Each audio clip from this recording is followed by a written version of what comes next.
There was a particular moment in time, not too long ago, when I felt completely numb to the world surrounding me. It was midday, and I had finally released myself from the jaws of my computer, but my mind was still plugged into the screens I had rapidly flicked through. As I sat on my couch, trying to piece together what I had just experienced, I realized something. I couldn't recall almost anything I had done in the past week.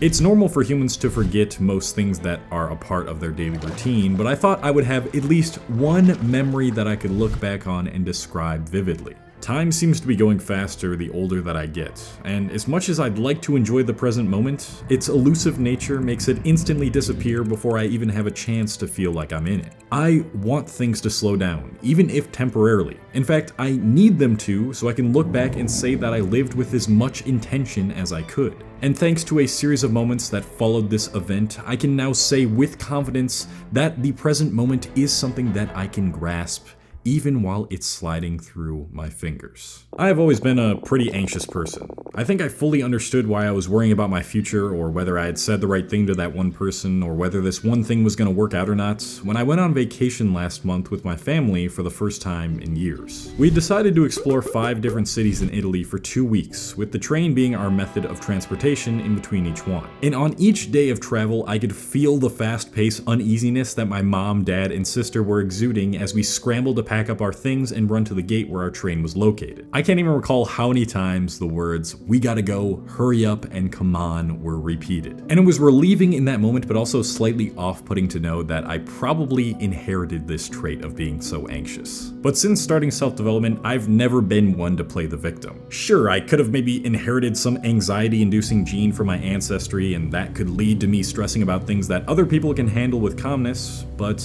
I am not my ancestors. And I wasn't gonna act like my ancestors were the ones that were dictating my future.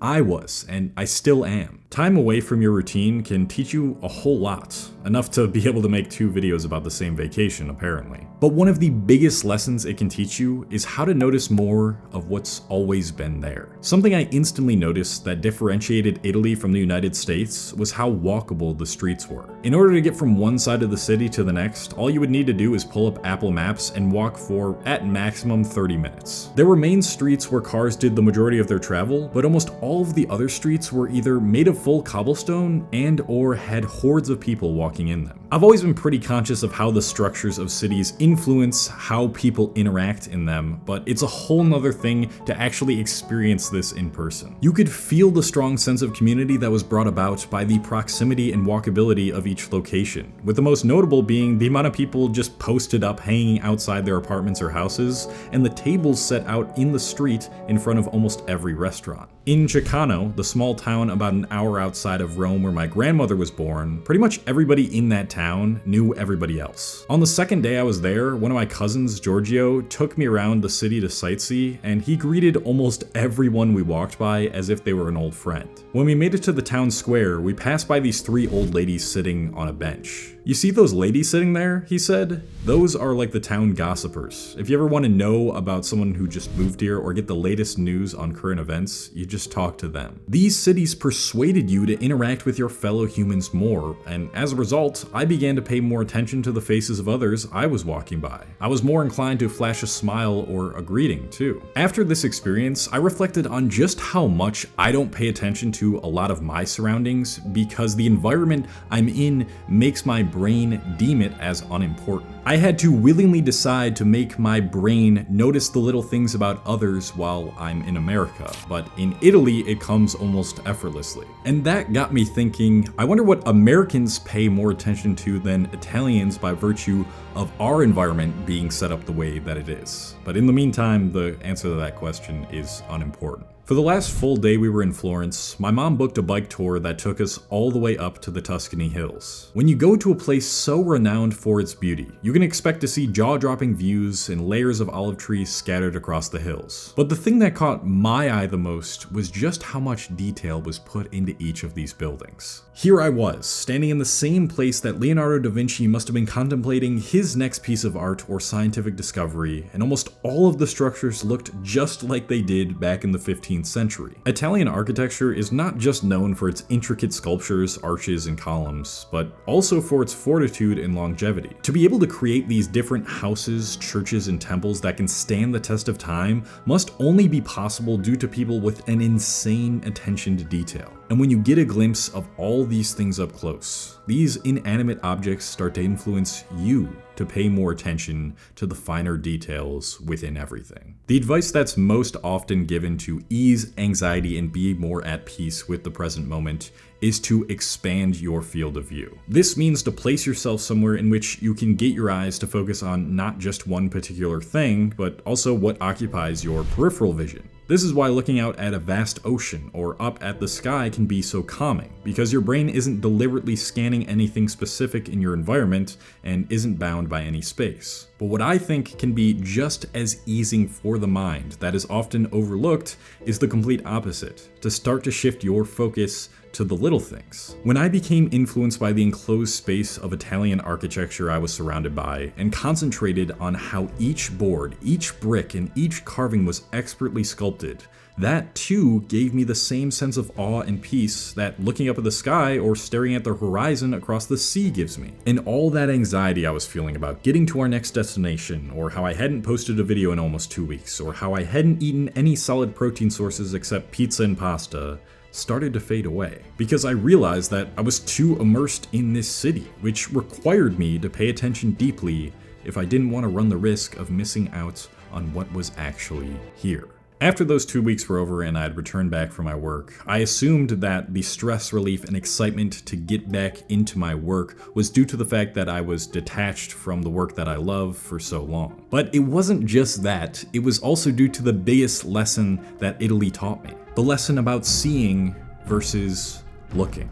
We see millions, if not billions, of small details, particles, and micro interactions each day. As we take each step, our brain is firing off an incomprehensible amount of neurons to make our legs move and hit contact with the ground. When light hits our eyes, we automatically convert these different wavelengths into color, and depending on the source of this light, it will shift our emotional state from positive to negative or vice versa. And when we move a little in our chair, or sense a sudden shift in mood from a friend we're talking to, or run our hands underwater, there are billions of unanswered questions we could be asking ourselves about what exactly is going on that we choose to not pay attention to. As we grow older and we're able to create assumptions for what things mean and what will happen based on past experiences, we start using our assumptions to help us stop thinking as much, which aids in reducing decision fatigue. And if we were to deeply analyze every single action, interaction, or part of our lives, we would surely go insane. But the price we pay for falling to our assumptions is losing that deep sense of curiosity towards everything that is going on around us and within us. What modern life has done is programmed us to search for an inquiry online and get a direct answer from someone else, instead of looking and figuring it out with our own 5 senses. Now, there's no doubt in my mind that we would get a lot more things wrong and be more frustrated with simple tasks if we didn't have access to so much information and content. But overdosing on information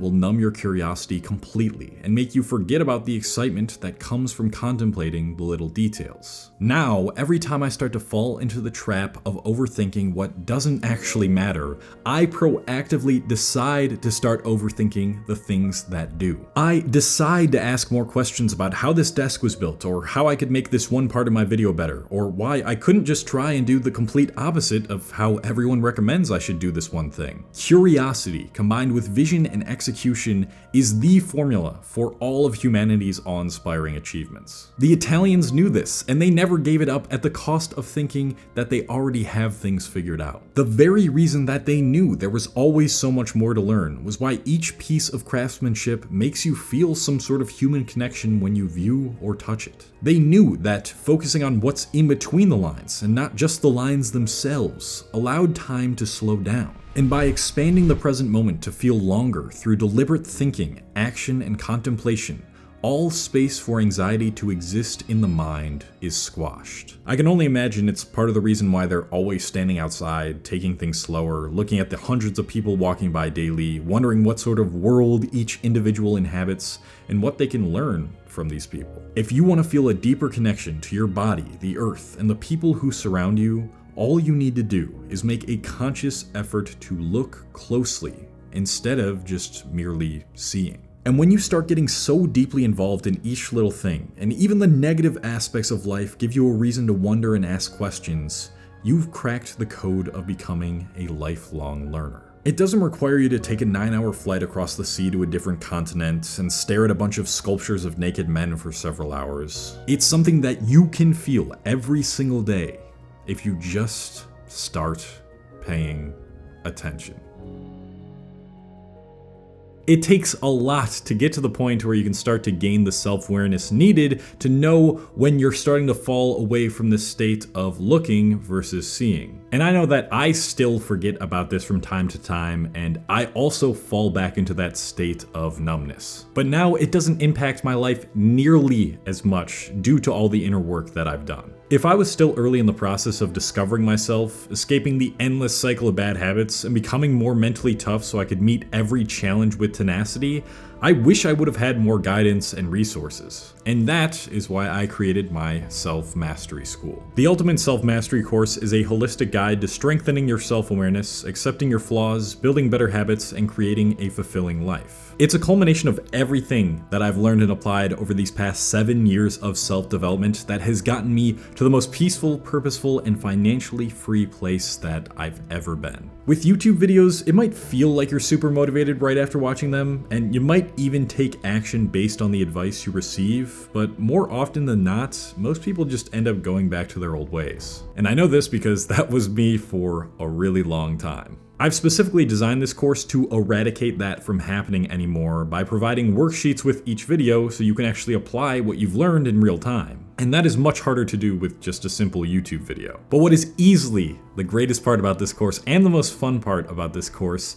is the exclusive self-mastery community. In the community, you'll have access to myself as well as hundreds of others who are on the path to self-mastery, and we meet in a video call every other week to discuss our progress and hold each other accountable. It's reached the point where the course has been out long enough, it's been out about over a year now, where we've developed some really solid friendships and we've got a great group of people in there, but also I've been able to grow alongside these people as well, and that is just amazing. Like for example, Andrew, who was struggling to find purpose and happiness after a bad breakup, but managed to use the course to pick himself up, get a new job, and make new friends despite having social anxiety. Or Noe, who's now lost around 100 pounds, goes to the gym consistently, has more energy, and took on a new job as well. I promise you that if you finish this course until the very end, you apply all the worksheets, and you stay active in the community, you will see a positive impact in your life permanently. So if you finally want to break that cycle of self-sabotage and join an entire community of self-mastery pursuers,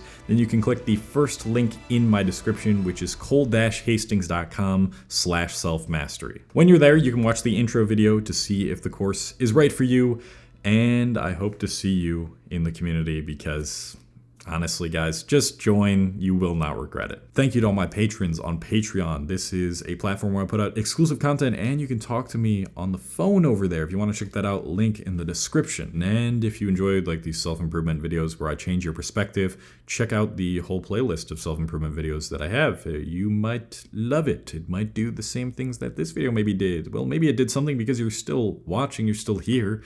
Thank you guys. All right, I'm gonna go now. Goodbye, and I love you. Peace.